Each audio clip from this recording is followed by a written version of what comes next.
Bismillahirrahmanirrahim. Assalamualaikum warahmatullahi wabarakatuh.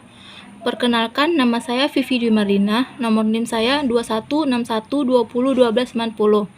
Baiklah, di sini saya akan mempresentasikan hasil pembacaan presentasi untuk tugas keuangan internasional dengan judul Manajemen Pengendalian Operasional MNC.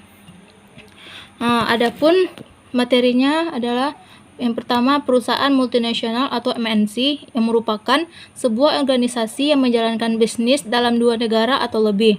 Yang kedua, ciri utamanya adalah perusahaan tersebut memiliki kantor penjualan dan dalam banyak kasus fasilitas produksi di berbagai negara. Keputusan MNC. Ada 3 keputusan utama sebagai pertimbangan perusahaan untuk menjadi sebuah MNC. Yang pertama adalah pasar internasional yang dilayani. Ada 2 struktur pasar di negara tuan rumah. Yang kedua, pendapatan per kapita. Yang keputusan yang kedua, produk atau jasa yang dipasarkan.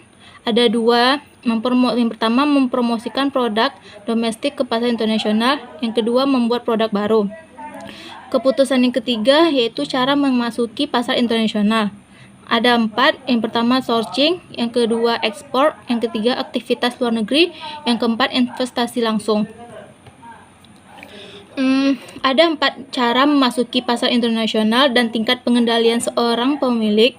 Yang pertama adalah sourcing, ada yang berarti produksi atau pembelian komponen dan perakitan ke dalam sebuah produk akhir.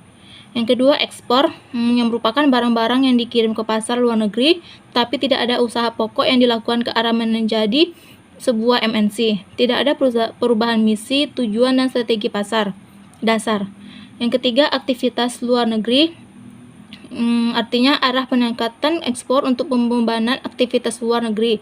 Banyak yang melibatkan perjanjian pemberian lisensi atau kerjasama usaha, penarikan atau pekerjaan dengan warga negara di negara asing. Yang terakhir, investasi langsung, komitmen dibuat terhadap investasi langsung. Anak-anak perusahaan dibeli atau dibentuk. Misi, tujuan, dan strategi menjadi internasional jangkauannya. Mereka menjadi global dan perusahaan itu menjadi sebuah MNC. Selanjutnya, lingkungan manajer multinasional. Ada 4, yaitu pertama, kebudayaan. Ada 3, kebudayaan dipelajari, kebudayaan berbeda-beda, kebudayaan mempengaruhi perilaku. Yang kedua, ekonomi, pengaruh ekonomi dan peningkatan investasi langsung. Yang ketiga, politik, sikap pemerintah, efisiensi pemerintah, stabilitas pemerintah.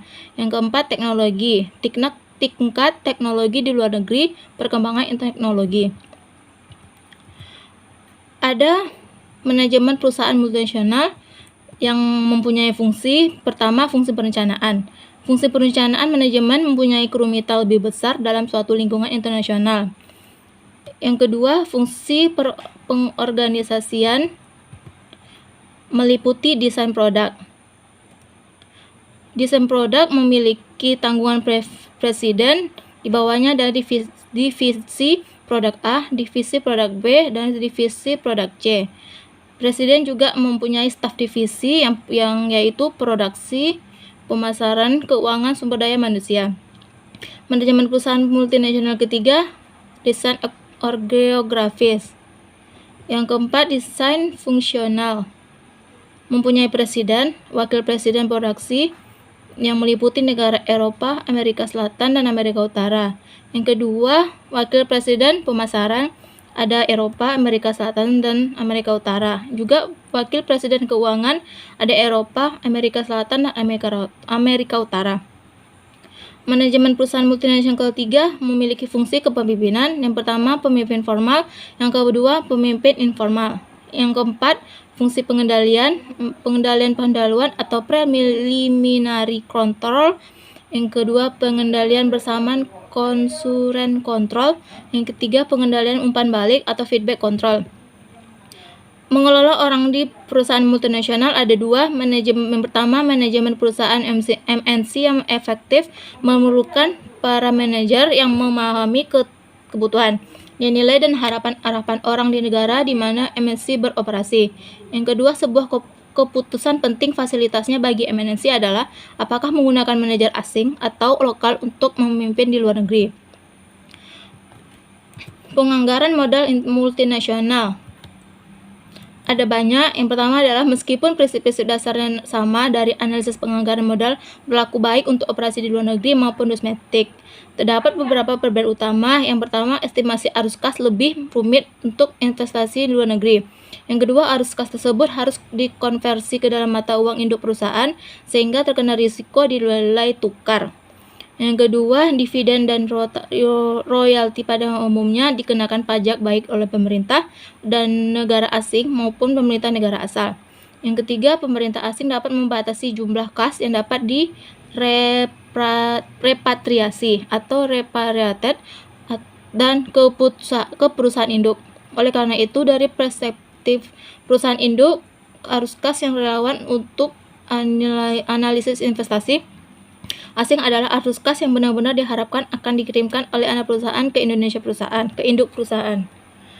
Yang selanjutnya, selain kompleksitas analisis arus kas, biaya modal dapat berbeda untuk proyek asing dibandingkan dengan proyek domestik yang setara, karena proyek asing mungkin lebih atau kurang berisiko.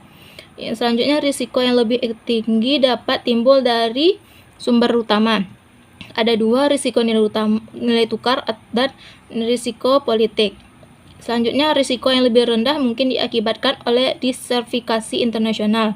Selanjutnya, risiko nilai tukar atau exchange rate risk berkaitan dengan nilai dari arus kas dasar dalam mata uang negara asal perusahaan induk.